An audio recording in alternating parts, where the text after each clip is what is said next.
right, new details out today about the first presidential debate scheduled exactly 1 week from today. Debate host CNN has announced by virtue of a coin toss, former President Trump will get the last word in that debate. His closing statement will come last. ABC News, remember, is hosting the only other scheduled president debate that is set for September. All of this while a new Fox News poll out today shows President Biden slightly pulling ahead of Trump, 58 to 48%.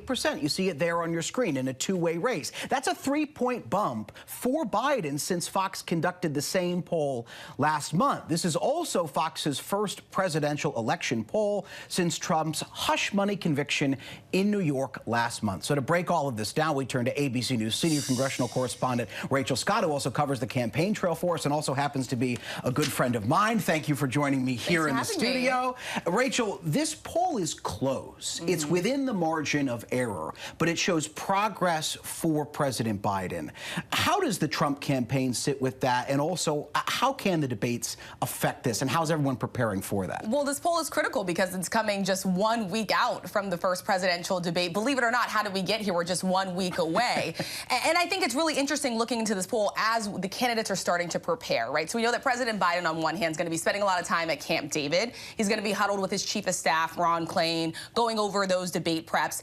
Former President Donald Trump, very different approach here. He sort of bounces ideas off an array of different people. That includes a lot of the people that are on his short list to be a possible running mate. So you got Senator J.D. Vance in the mix. You also have Senator Marco Rubio in there as well. One thing both of these campaigns are going to have to contend with, this is going to look and feel a whole lot different, right? No studio audience. You're going to have those muted microphones again inside of this debate. And so that's something that's going to be drastically different from what we saw the last time around, where they were sort of talking over each other and whatnot.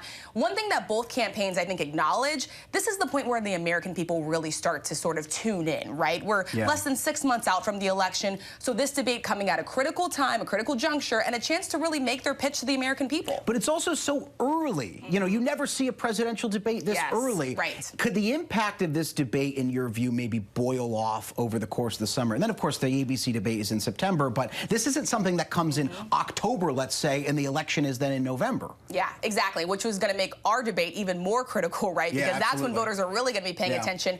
You're right. We have a long runway until we get to Election Day. And so for a lot of voters, you kind of have this fatigue, right? The Republican primary ended so quickly. Now we're in this general election rematch, essentially, where you have a lot of people that are not happy with either candidate, again, which is why it's going to be critical for those who are on the fence to see what those candidates have to say. Speaking of those that are on the fence, in that Fox poll, independence was a number that jumped out at me. Biden is now beating Trump, according to that Fox poll, 9 points, I think, by independents. That's an 11-point shift because Trump was beating him by 2 points the last time they did this poll in the spring. Point being, what are the campaigns doing to try to reach out to independents? And we've had our eyes certainly on independents because we know in these critical battleground states, they can really swing the election either way.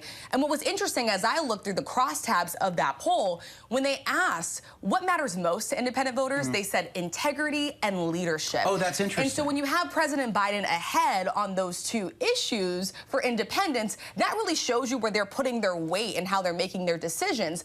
Also interesting in that poll, you had more Republicans say this election is about the issues. You have more Democrats and independents saying that this election is about character, right? And so how do those two things come off, not only on the debate stage, but also now with just months ago to the election? And the possibility of a threat to democracy was high in that poll, too, which is not something that I think a lot of people expect. Exactly, and you're going to expect President Biden to put that issue front and center on that debate stage. I am sure of that. There's one more thing. So Robert F. Kennedy Jr., the third-party candidate, he fails to qualify for that CNN debate next week, ABC has learned. How could he change the debate by being on that debate stage? And frankly, the lack of his presence, how does that also change the dynamic? You know, Jay, you know this. We're up on Capitol Hill. There is not a lot that Democrats and Republicans agree on. I think they share a lot of mutual concern here that he could impact both of their chances at taking the White House. Exactly. But not only that, in the long term, if he stays in this race, how does that impact possibly independents voting for President Biden over former President Donald Trump and vice versa? It's even something that former President Donald Trump has acknowledged himself. He said he believes that him even just running might hurt the both of them. Rachel, you and I could do this for an hour. Thank you so much. Keep it going, guys. Thank you so much for being in here. Rachel Scott, thank you very much.